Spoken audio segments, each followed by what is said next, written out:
Hello developers, welcome back to Zango rest API. তো আজকের এই ভিডিওতে আমরা দেখব কিভাবে একটা মডেলকে সিরিয়ালাইজার করা যায় এবং সেটাকে আমরা জাভা স্ক্রিপ্টের সাহায্যে কনসোলে লক করাবো, প্লাস আমাদের ব্রাউজারে যে জ্যাঙ্গো রেস্ট ফ্রেমওয়ার্কের যে ডিফল্ট সিস্টেমটা আছে সেটা ব্যবহার করব। তো এই ভিডিওটি একটি দারুণ ভিডিও হতে চলেছে। তো চলো ভিডিওটি শুরু করি। তো সর্বপ্রথম চলে যাবো আমি আমার এডিটর। আসার পর এখানে আমি আমার ভার্চুয়াল এনভায়রনমেন্টটা অ্যাক্টিভ করব। স্ক্রিপ্ট বানানো ভুল, চেঞ্জ ডিরেক্টরি। আমার প্রজেক্টের নাম দেবো, আমার প্রজেক্টের নাম ছিল মাই প্রজেক্ট, এবং Python manage dot PY run server. আমার সার্ভারটা আমি চালু করলাম, তারপরে কন্ট্রোল এই ওয়ার্ডে ক্লিক করলে চালু দেখাবে।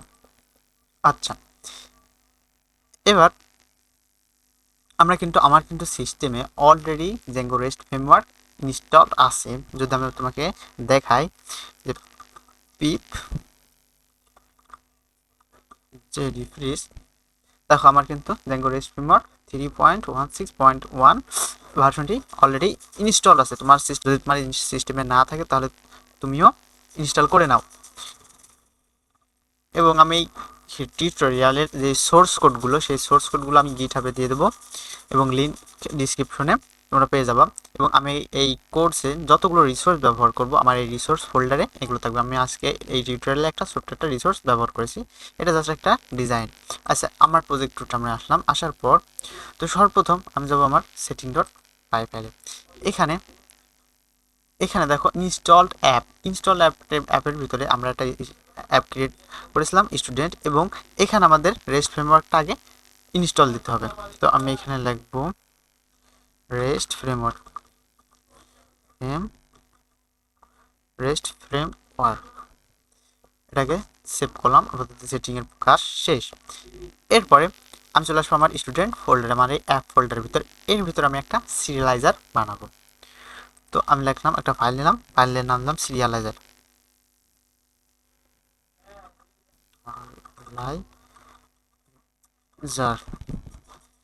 Dot py file. এটা একটা পাইথনের ফাইল। তো আমি এখানে ইনপুট দেব প্রথমে রেস্ট ফ্রেমওয়ার্ক থেকে সিরিয়ালাইজার মডেল সিরিয়ালাইজার। এরপরে আমার লাগবে আমার এই মডেলটা, আমার এই স্টুডেন্ট অ্যাপের ভিতরে এখানে আমরা মডেলটা তৈরি করেছিলাম। এই দুইটা মডেল আমরা ইনপুট দেব।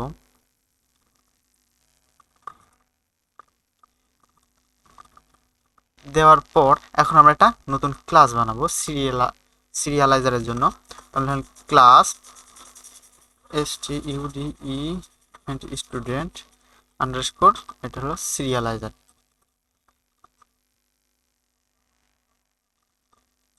এবং এটা ইনহেরিট করে মডেল সিরিয়ালাইজারকে।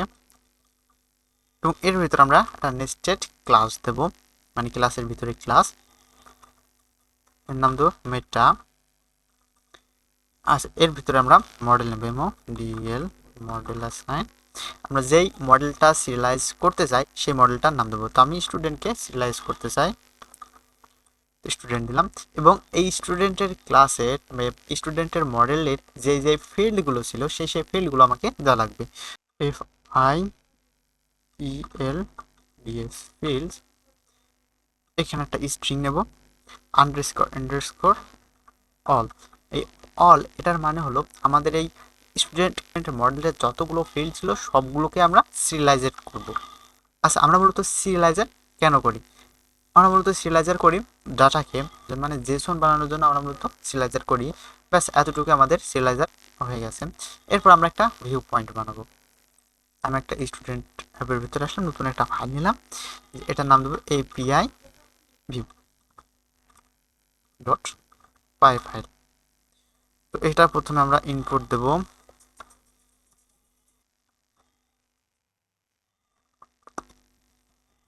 স্টুডেন্ট সিরিয়ালাইজার আর ফ্রম রেস্ট ফ্রেমওয়ার্ক। আমরা রেস্ট ফ্রেমওয়ার্ক থেকে রেস্ট ফ্রম ডট ডেকোরেটর, আমরা রেস্ট ফ্রেমওয়ার্কের ডেকোরেটর থেকে এপিআই ভিউকে ইনপুট দেব। এবং আমরা মডেলটাকে ইনপুট দেব ফ্রম ডট মডেল থেকে ইনপুট করব স্টুডেন্টকে সাথে ক্লাস নেম দুইটাই। এরপর আমরা একটা ফাংশন বানাবো। তো আমি প্রথমে লিখবো ডেকোরেটর এপিআই ভিউ, এটা একটা ডেকোরেটর এবং এর ভিতরে আমরা একটা অ্যারে দেব। অ্যারের ভিতরে মূলত আমরা রিকোয়েস্ট দেবো, এটা কোন টাইপের রিকোয়েস্টকে হ্যান্ডেল করবে। তো আমরা দেবো গেট, অর্থাৎ একটা গেট রিকোয়েস্টকে হ্যান্ডেল করবে এবং আমার ফাংশনটা দেব এপিআই স্টুডেন্ট, স্টুডেন্টের এপিআই। তো প্রথম প্যারামিটারটা নেবে রিকোয়েস্ট, এরপরে আমরা একটা কোয়েরি লাগাবো, query student dot object dot first, অর্থাৎ এটা প্রথম ডেটাকে শুধু গেট করবে।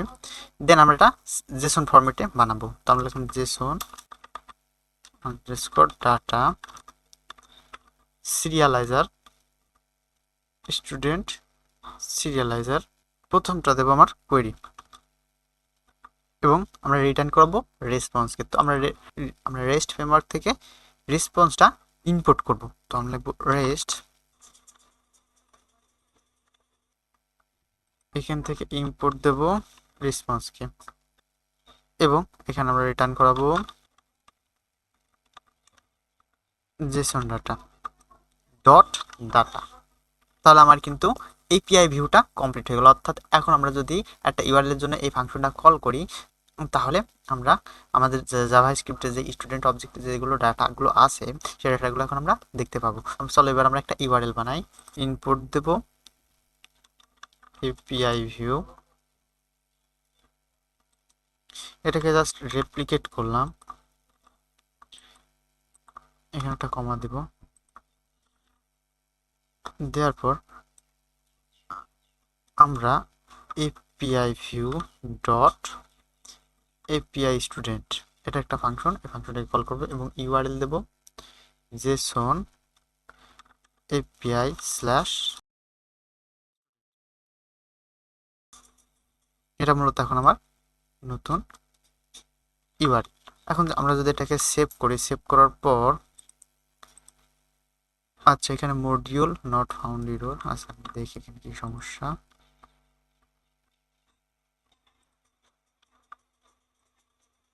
এবার ঠিক আছে, ডট লাগাতে ভুল হয়েছিল। তো এরপরে আমি আসবো আমার ব্রাউজারে, আসার পর আমার যে ইউআরএলটা ছিল সেই ইউআরএলটা আমরা এখন কল করে দেবো Jason API dot student, Jason API student. আচ্ছা আচ্ছা এখানে মূলত আমার এপিআইটা বড় হাতের হয়ে গেছে।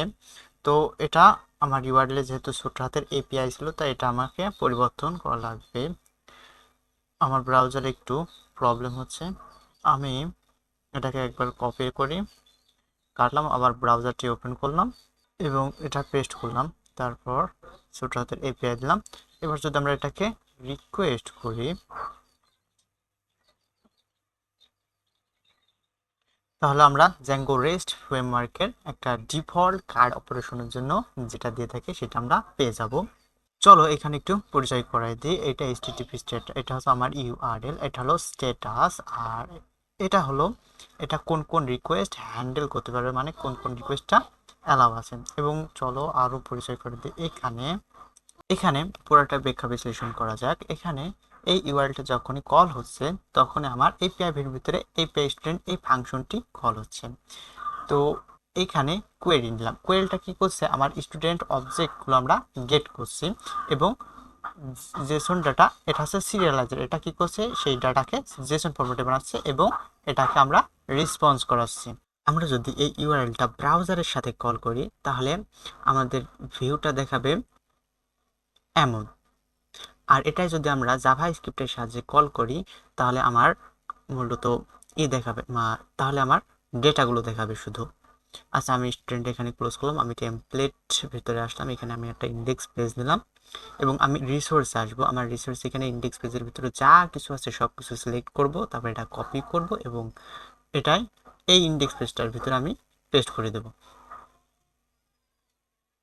আচ্ছা এখানে আমি কি করছি একটু বলি, এখানে মূলত সিএসআরএফ টোকেন নিছি, এটা মূলত সিএসআরএফ ভ্যালিডেশনের জন্য আমরা ডাইরেক্ট নিছি এবং এটা জাস্ট একটা স্টাইল, আমার এখানে কিছুই নাই। তারপর আমরা একটা হেডিং নিলাম, তারপরে আমি জাভাস্ক্রিপ্টের কোড লিখেছি। সর্বপ্রথম আমি সিএসআরএফ টোকেনটা গেট করলাম, তারপরে আমি একটা ফাংশন লিখলাম। এটা মূলত যে কোনো একটা রিকোয়েস্ট, সেটা get request, post request, put, patch, যে কোনো রিকোয়েস্টের জন্য এটা কার্যকরী। এখানে আমি যে যে জিনিসগুলো নিয়েছি, প্রথম প্যারামিটারটা হচ্ছে ইউআরএল, অর্থাৎ যে কোনো একটা ভ্যালিড ইউআরএল আমাকে প্রথম প্যারামিটার হিসেবে দেবো। তারপর একটা প্যারামিটার হচ্ছে মেথড, আমরা কোন ধরনের রিকোয়েস্ট করতে চাই, এবং ডাটা এটা হচ্ছে ডিফল্টভাবে নাল দিছি, মানে যদি প্রয়োজন হয় আমরা ডাটা দেবো, নয়তো দিব না।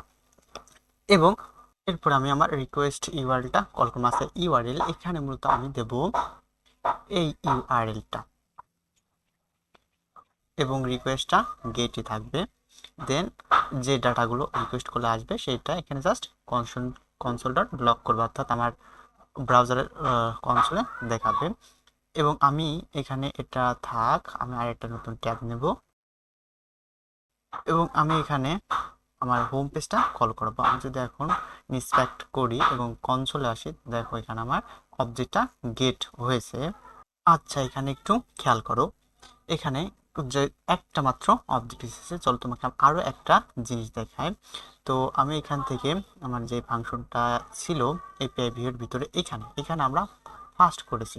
এই ফার্স্ট করার জন্য আমার মূলত প্রথম অবজেক্টটা গেট হচ্ছে। আমরা যদি এখানে অল করে, অর্থাৎ আমার ওই মডেলের যতগুলো অবজেক্ট আছে সবগুলো নিই, তো আমি লিখবো অবজেক্ট ডট অল এবং কোয়েরির পর আমরা এখানে লিখবো ম্যানি ইকুয়াল টু ট্রু এবং এটা আমি সেভ করলাম। এখন যদি আমি এটাকে কল করি, তাহলে আমি অনেকগুলো অবজেক্ট দেখতে পাবো। তো আজকের ভিডিও এই পর্যন্তই, দেখা হবে পরবর্তী ভিডিওতে। সুস্থ থাকবেন, ভালো থাকবেন। ভিডিওটি ভালো লাগলে একটা সাবস্ক্রাইব অবশ্যই করেন। আল্লাহ হাফেজ।